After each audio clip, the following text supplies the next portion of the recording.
my audience, and I have already given them their handouts that we'll be needing today. My name is Cynthia POZAS, and today I'll be giving my informative speech. I will be talking about auto insurance and the different types of coverages today. And this information will be helpful for y'all, so y'all can know what options y'all have out there for different kind of coverages. And it will be especially convenient for y'all two teenagers, since y'all are barely learning how to drive and barely getting y'all's driver's license, and y'all can give this information to y'all's mothers so she can know what kind of options there are out there, okay? So the first insurance coverages that I'm speaking about will be on the program overview paper, if y'all can flip to that paper. This one's going to be the priority. It's a month-to-month policy, and there's one that's a standard and a limited, and the limited is the priority. And the limited means that it will only cover the people that are named on the policy. If you are not a named driver on the policy, you will not be covered at all. And the liability insurance only covers the other vehicle and their damages. It does not cover anything else. The second one would be the standard insurance. The standard insurance is that it will cover anybody that you let drive your vehicle, as long as you give them permission, and as long as they're not found in the household. If the person is found in the household, regardless if it's a standard or not, the insurance is not responsible to pay for the wreck. If they're an excluded driver, the insurance is not responsible to pay for the accident either.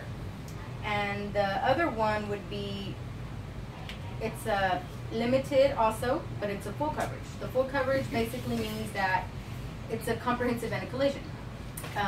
Comprehensive means if something falls on your vehicle, if you hit a deer, hail, rain, anything like that, it'll be covered.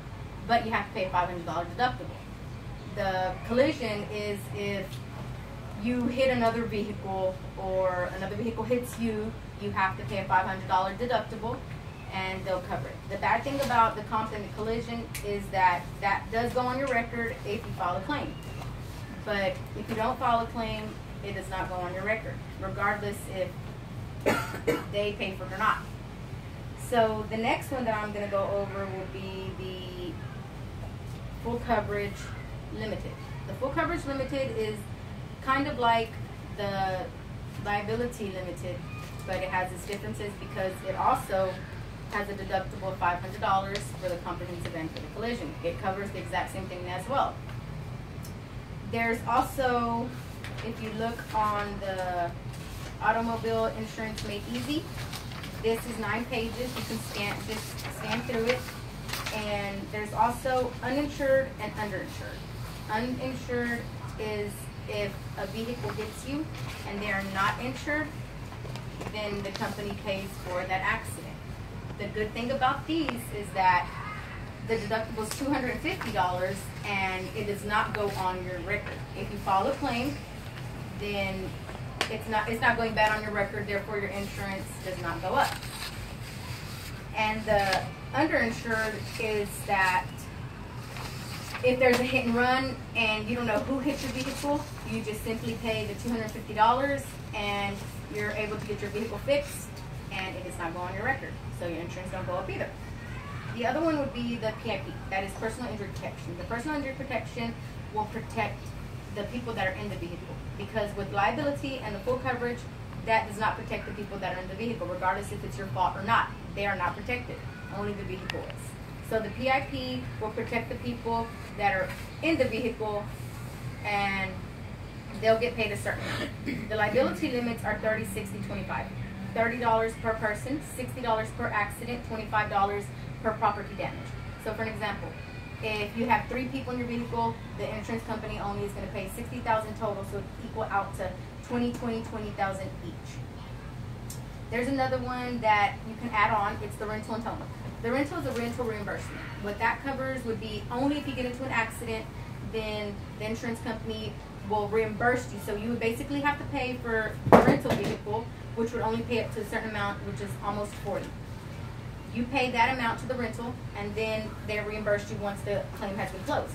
The towing, I wouldn't recommend y'all get towing because towing doesn't really pay much, and they only take you certain miles. I think it's about 25 miles that they're going to take you. So I wouldn't recommend that, but if it's convenient for y'all, then, you know, by all means, get it and talk to your parents about it as well. And the last one would be the medical. The medical payments, it basically covers medical. If you're sent to the emergency room, it'll cover the ambulance and a certain amount, which is $25,000 on the medical payments. So that is just a little information about auto insurance coverages and the different ones that y'all have options to get. And y'all can tell y'all's parents about that as well, because it'll be helpful for them. Y'all can show them the handouts as well, and, you know, have them read through it to where they can see what is convenient for y'all, because y'all will be found in the household. Y'all 2 teenagers will be found in y'all's household, and let y'all's parents know that if y'all have y'all's driver's license or an ID with the address. And if y'all are not added onto the policy, y'all will be excluded drivers, and if y'all get into an accident, insurance will not cover anything. So that concludes my speech, and I will show you my audience now. Here's my audience again. Thank you.